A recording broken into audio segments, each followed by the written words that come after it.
দর্শক শুভেচ্ছা সহ আমন্ত্রণ জানাচ্ছি বাংলা ভিশনের নিয়মিত আয়োজন ডিজিটাল লাইফের নতুন আরো একটি এপিসোডে। আমি আপনাদের সাথে আছি শুভ ইসলাম। দর্শক, ডিজিটাল লাইফের আমাদের আজকের আলোচনার বিষয় জাতীয় নির্বাচন 2026, গুজব ও ডিজিটাল নিরাপত্তা। আর এই বিষয়টি নিয়ে কথা বলার জন্য আজকে আমাদের স্টুডিওতে আমাদের সাথে উপস্থিত আছেন Shahriar Bin Atik, chairman Prime Net Limited. Thank you very much আমাকে ইনভাইট করার জন্য। এবং আমাদের সাথে আরো উপস্থিত আছেন Pallab Goswami, CEO Blocknets. Thank you very much. আপনাদের উভয়কে আমাদের আজকের আলোচনায় স্বাগত। Thank you. এবং দর্শক, এই বিষয়টি নিয়ে আলোচনা করার জন্য আমাদের সাথে অনলাইনে যুক্ত আছেন তামারা ইয়াসমিন তমা, রিসার্চ কোঅর্ডিনেটর, রিসমিস ল্যাব। আশা করি আমাকে শুনতে পাচ্ছেন। জি, আমি শুনতে পাচ্ছি। ধন্যবাদ। এবং আমাদের সাথে আরো উপস্থিত আছেন fact checker Ridwanul Islam from fact watch. Ridwan ভাই, আমাকে শুনতে পাচ্ছেন? জি। তো আজকে আমাদের আলোচনাটি শুরু করতে চাই। বেসিক্যালি যেই দুজন ব্যক্তি আমাদের সাথে অনলাইনে যুক্ত আছেন, ওনারা দীর্ঘদিন ধরে এই প্রফেশনে আছেন এবং বিশেষ করে নির্বাচন আসলে তো তাদের কাজের পরিধি আরো বেড়ে যায়। তামারা ইয়াসমিন তমা, আপনার কাছে জানতে চাই বিশেষ করে এই নির্বাচনকে ঘিরে কি পরিমাণ মিস ইনফরমেশন বা ডিসইনফরমেশনের স্ট্যাটিস্টিক্স আপনার কাছে আছে? নির্বাচন ছাড়াও আমরা সাধারণত সবসময় মিস ইনফরমেশন বা ডিসইনফরমেশন এর ট্রেন্ডটা ফলো করি এবং আমরা চেষ্টা করি একটা কোয়ার্টারলি অ্যানালাইসিস দেওয়ার। এবং আমরা গত কয়েক মাসে দেখেছি যে নির্বাচন যত এগিয়ে আসছিল তত হচ্ছে যে রাজনৈতিক ডিসইনফরমেশন এটা কিন্তু ক্রমাগত হচ্ছে আমরা বাড়তে দেখেছি অন্য যে কোনো সময়ের চেয়ে। And আমি যদি লেটেস্ট একটা স্ট্যাটিস্টিক্স আপনাকে বলি যে গত 21 জানুয়ারি থেকে হচ্ছে 21 না সরি গত 22 জানুয়ারি থেকে হচ্ছে নির্বাচনী প্রচারণা যখন শুরু হয়, তো সেখান থেকে এই যে এখন পর্যন্ত যে বাংলাদেশের যে বিদ্যমান ফ্যাক্ট চেকিং সংস্থাগুলো রয়েছে তাদের যতগুলো নির্বাচন কেন্দ্রিক ফ্যাক্ট চেকিং ছিল, শুধুমাত্র নির্বাচন কেন্দ্রিক, সেগুলোর পরিমাণে ছিল হচ্ছে 150-র বেশি। মানে মাত্র এই কয়েকদিনে হচ্ছে আমরা এরকম 150-র বেশি ফ্যাক্ট চেক দেখতে পেয়েছি, যেটা আর কি এই অল্প সময়ের মধ্যে হচ্ছে মানে অনেক বেশি বলা যায়। ওকে, থ্যাংক ইউ। রেদওয়ানুল ইসলাম ভাই, আপনার কাছে আসতে চাই। সেম প্রশ্ন আপনার কাছে। আপনার কাছে কি স্ট্যাটিস্টিক্স আছে আপনার প্রতিষ্ঠানের পক্ষ থেকে? আচ্ছা, ধন্যবাদ। যেটা হয় যে আমরা যেহেতু ফেসবুক কেন্দ্রিক বা ম্যাটার থার্ড পার্টি পার্টনার হিসেবে কাজ করতেছি, তো আমরা মূলত ফেসবুক কেন্দ্রিক কাজ করে থাকি। তো আমাদের মান্থলি কাভারেজ যেটা থাকে বা মান্থলি কাভারেজ 45 থেকে 50টা স্টোরি আমরা করি। কিন্তু আপনি যদি দেখেন আমাদের এটা মান্থলি কাভারেজ, কিন্তু এখন এই ফেব্রুয়ারির 1 তারিখ থেকে আজকে পর্যন্ত আমাদের প্রায় আমরা 30টা মিস ইনফরমেশন বা ফেসবুকে ছড়ানো যেগুলোর হার্মনেস এবং পলিটিক্যাল ইম্পর্টেন্স আছে, এই সব বিবেচনায় নিয়ে আমরা এই গত আজকে 8 তারিখে হচ্ছে আমাদের অলমোস্ট 30টা স্টোরি আমরা মানে মিস ইনফরমেশন আমরা ডিবাঙ্ক করেছি, যেটা দৈনিক 5টা বা 4-5টা করে আমরা মানে আমাদের করতে হচ্ছে। মানে এবং আমাদের যেই বন্ধের দিন বা ওগুলো আসলে কিছুই নাই, আমরা আমাদের খুবই ব্যস্ত সময় যাচ্ছে। হ্যাঁ, মিস ইনফরমেশন বিশেষ করে আমার আপু যেটা বলতেছিলেন যে 22 তারিখে নির্বাচনী প্রচারণার পর থেকে আসলে আমারও পর্যবেক্ষণ সেটাই যে আমাদের 22 তারিখে নির্বাচনী প্রচারণার পর থেকে মিস ইনফরমেশনের যে রেট সেটা ঊর্ধ্বমুখী। ওকে, আমাদের সাথে যুক্ত থাকুন। আবারও ফিরে আসবো আপনার কাছে। আমরা একটু স্টুডিওতে ফিরতে চাই শাহরিয়ার বিন আতিক ভাই, আপনার কাছে প্রথম প্রশ্ন, ডিফেক এআই কন্টেন্ট এবং বট অ্যাকাউন্ট আসলে এই ধরনের যে প্রত্যয়গুলো, এগুলো নির্বাচনের জন্য কতটা হুমকি বলে আপনি মনে করেন? আসলে আজকে যে টপিকটা ভেরি রেলেভেন্ট, কারণ দেখা যাচ্ছে যে আসলে আমি একটা জায়গা থেকে শুরু করতে যাচ্ছি।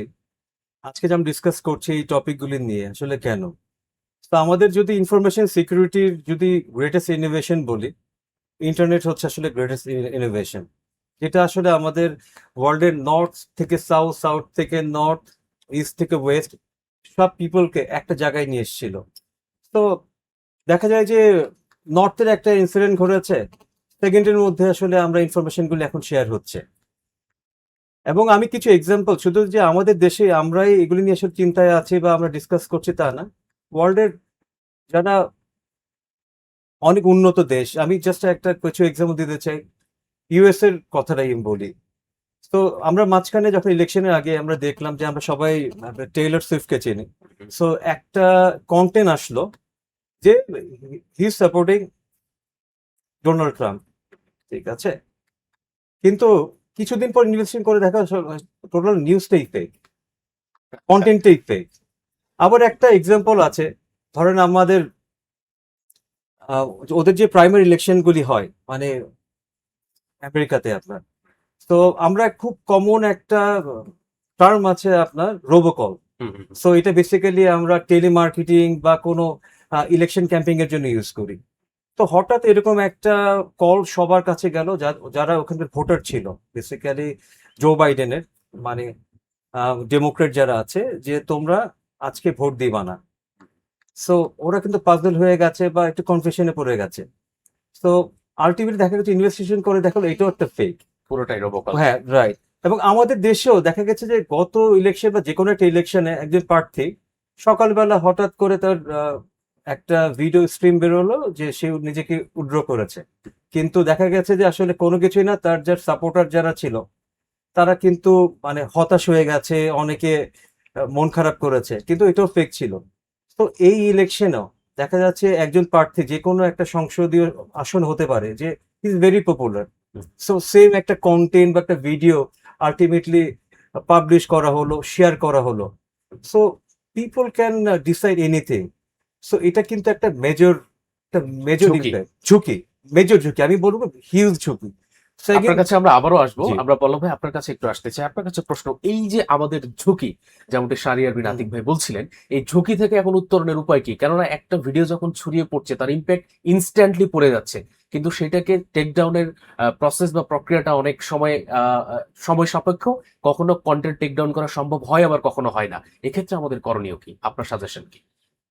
ধন্যবাদ আপনাকে। এক্ষেত্রে আসলে আমাদের করণীয় বলতে আমি যদি একদম সাধারণ জনগণের কথা বলি, যারা আমরা আসলে সোশ্যাল মিডিয়া ব্যবহার করি, একদম আমি যদি আহ, ধরে নিচ্ছি আমি একজন টেক স্যাভি লোক না, যে আমি খুব বেশি টেকনোলজি বুঝি না, কিন্তু আমি সোশ্যাল মিডিয়া রেগুলার ব্যবহার করি, সেই ক্ষেত্রে আমার কাছে আসলে দুইটা স্টেপ অবলম্বন করা ম্যান্ডেটরি। সেটা হচ্ছে, একটা হচ্ছে আমি টেকনোলজির হেল্প নিতে পারি, আরেকটা হচ্ছে আমি লিগ্যাল হেল্প নিতে পারি।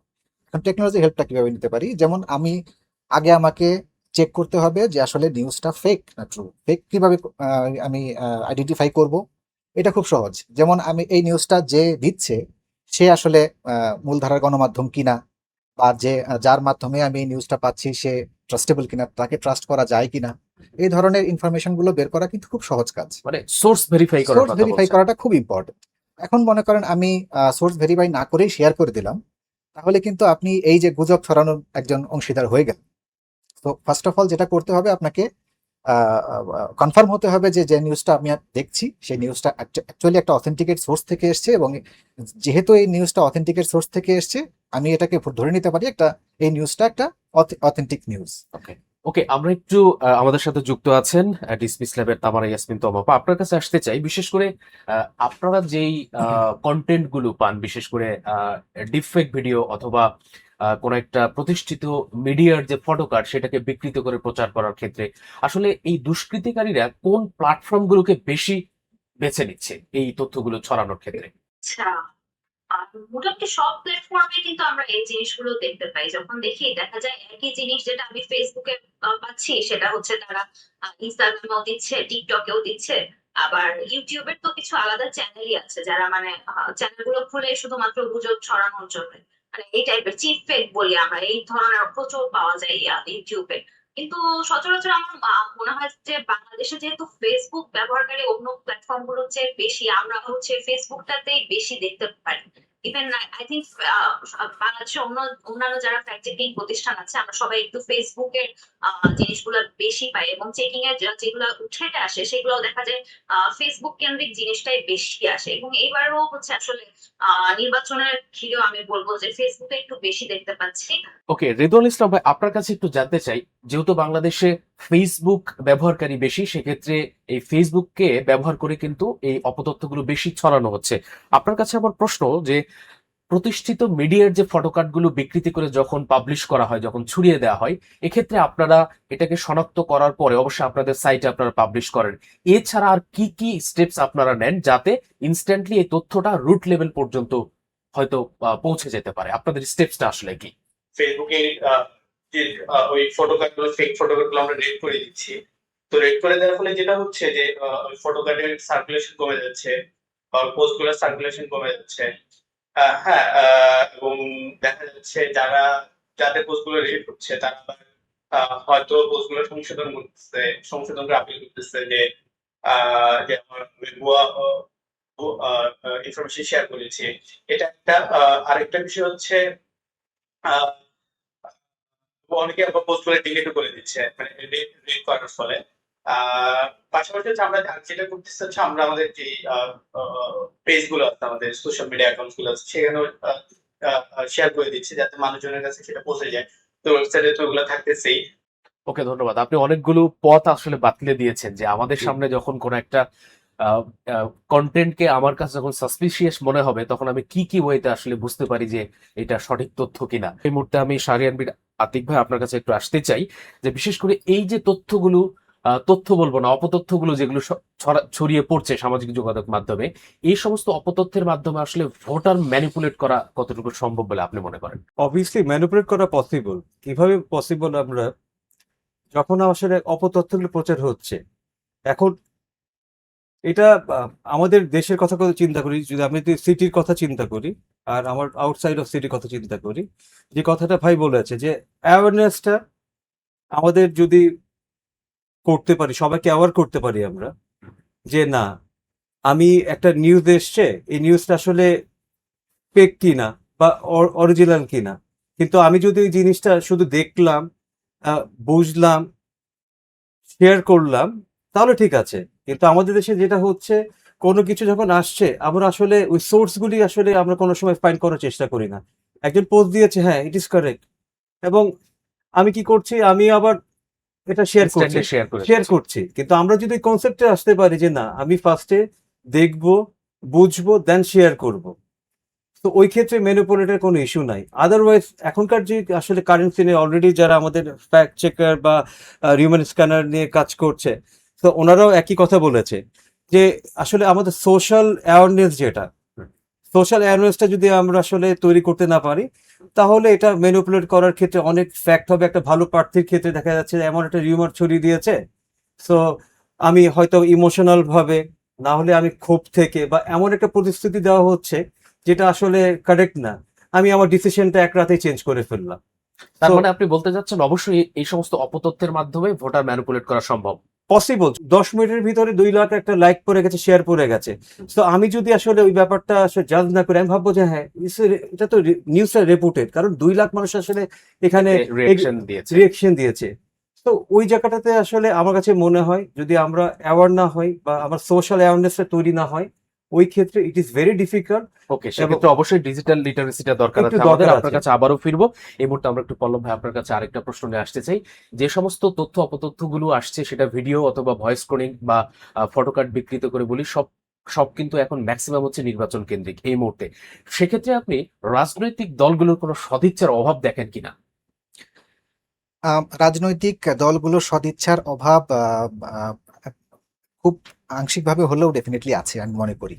কেন? কারণ হচ্ছে দেখেন, আপনি যতগুলো আপনার রিউমার বলি আমরা বা অপতথ্য যেগুলোকেই বলি, এক দল আরেক দলের এগেনস্টে দিচ্ছে কিন্তু। শিওর। তো আমি একজন ভোটার হিসেবে যদি বলি, আমি আমার আমার দেশের পলিটিক্যাল পার্টিগুলোর কাছ থেকে আমার এক্সপেকটেশন এটাই থাকবে যে আপনি যদি আজকে আপনার অপোনেন্টের এগেনস্টে এই ধরনের নিউজগুলো ছড়াতে থাকেন, অপোনেন্টও কিন্তু আগামীকালকে এই নিউজগুলো আপনার এগেনস্টেই ছড়াবে।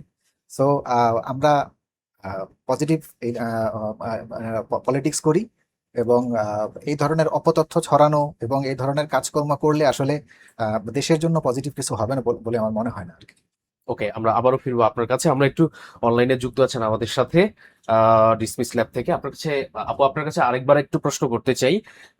আপনারা যে অপতথ্যগুলোকে বাছাই করছেন বা পাচ্ছেন, সেগুলো বিশেষ করে ছড়ানোর ক্ষেত্রে আমরা একটু প্যাটার্নটা বুঝতে চাই। কোনো ব্যক্তি কেন্দ্রিক কোনো অ্যাকাউন্ট থেকে বেশি ছড়ানো হচ্ছে, নাকি এটা সংঘবদ্ধ কোনো একটা গ্রুপ বা কোনো একটা বট অ্যাকাউন্ট ক্রিয়েট করে সেখান থেকে ছড়ানো হচ্ছে? আসলে প্যাটার্নটা কিরকম? যখন ফ্যাক্ট চেকিং করি, সত্যি বলতে আমরা দেখি যে নির্দিষ্ট কিছু ঘুরে ফিরে পেজ বা প্রোফাইল থেকে কিন্তু ওগুলা বেশি পাওয়া যায়।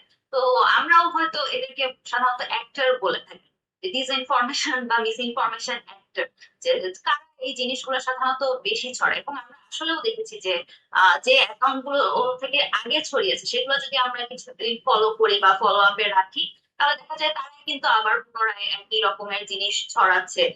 এখন এটা তো নির্বাচনের আগে আসলে সব দলই তাদের প্রচারণায় হচ্ছে পরিপূর্ণভাবে কি বলবো প্রচুর ইনভেস্ট করছে।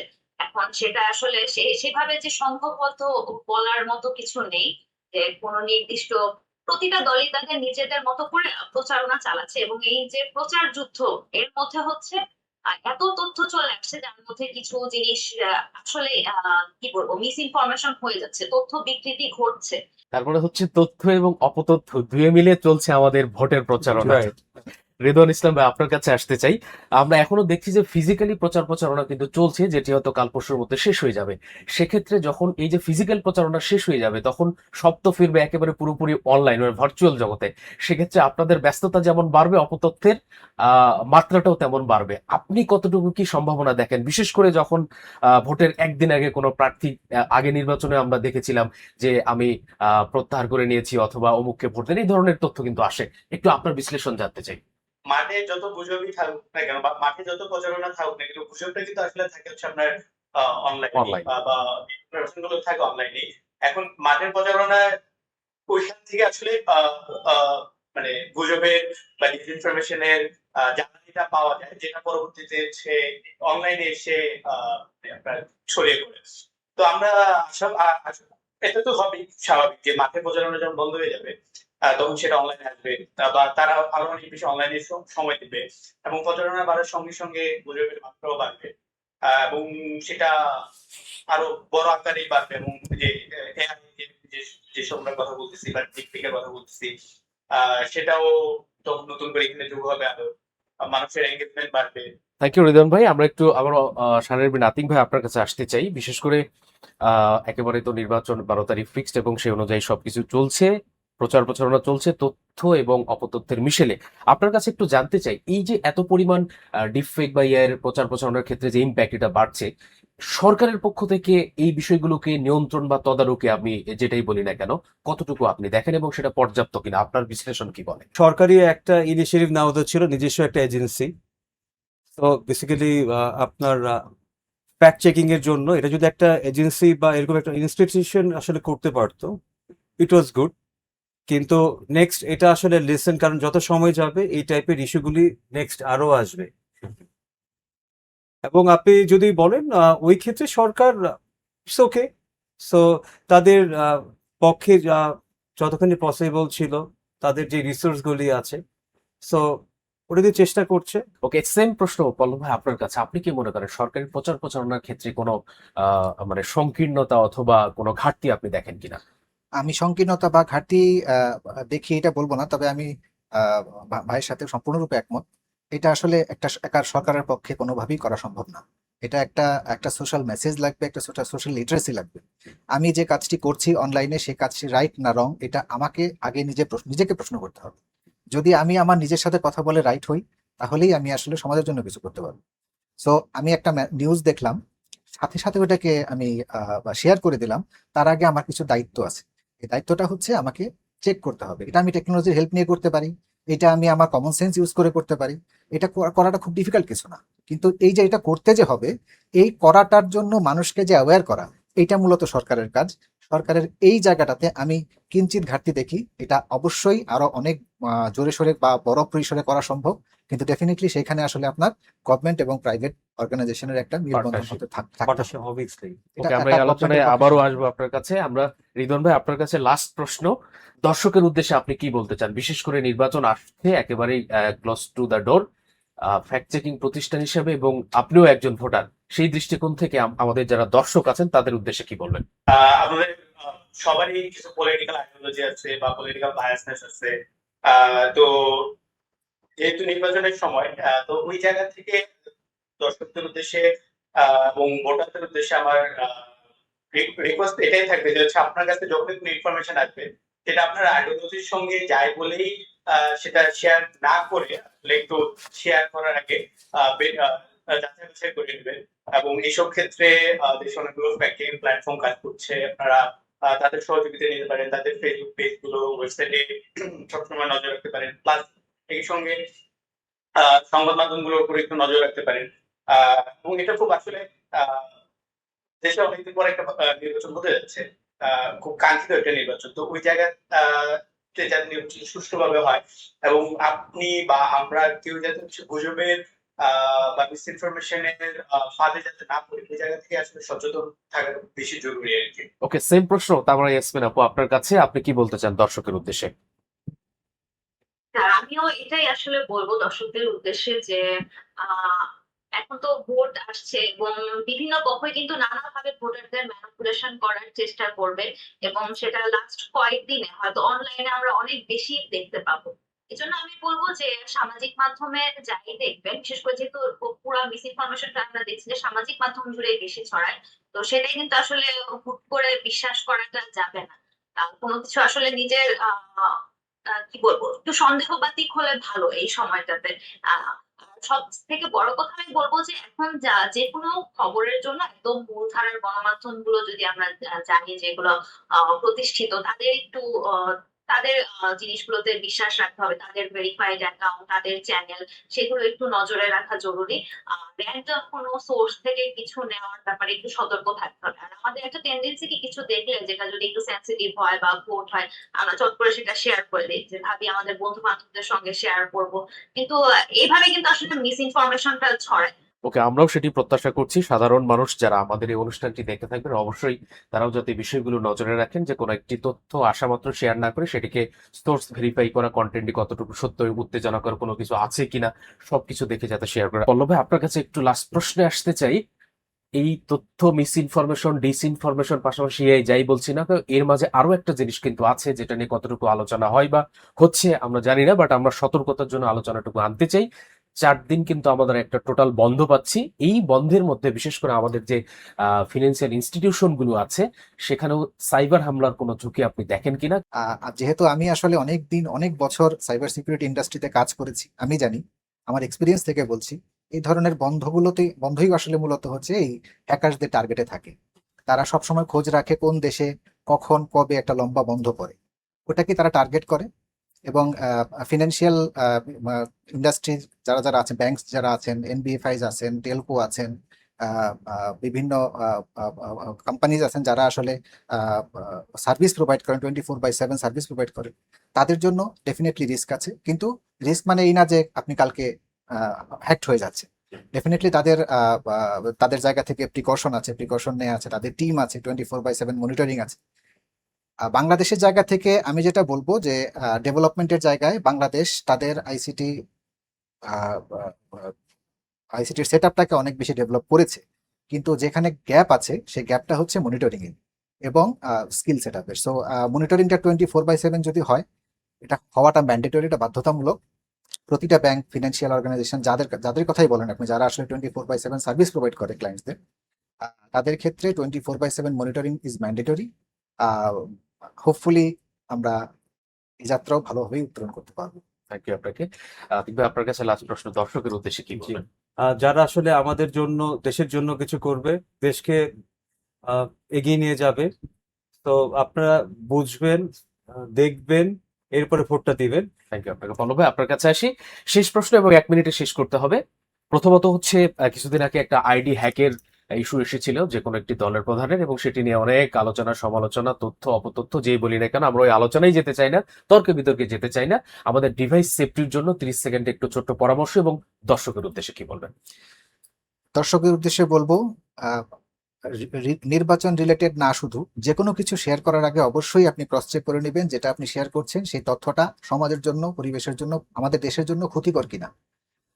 এটা চেক করে যদি আপনি শেয়ার করেন, যদি নিউজটা সমাজের জন্য বা আমাদের দেশের জন্য ক্ষতিকর না হয়, অ্যাবসলিউটলি ফাইন। কিন্তু যদি ক্ষতিকর হয়, সেটার দায়ভার কিন্তু আপনার উপরেও পড়বে।